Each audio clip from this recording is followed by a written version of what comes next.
السلام عليكم. لا تنسوا الاعجاب بالفيديو والاشتراك في القناة تشجيعا لنا لنستمر بنشر المزيد ان شاء الله.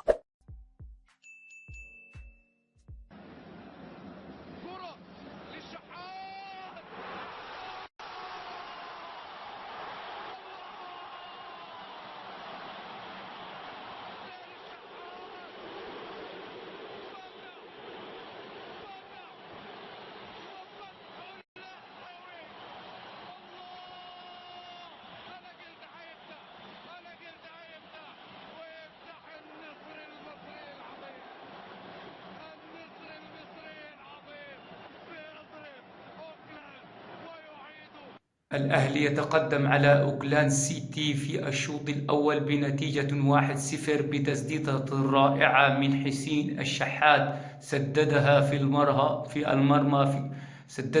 المرمى في الوقت البدل الضائع من الشوط الأول، وينتهي الشوط بنتيجة 1-0. شكرا والسلام عليكم. لا تنسوا الإعجاب بالفيديو والاشتراك في القناة ليصلكم كل جديد إن شاء الله.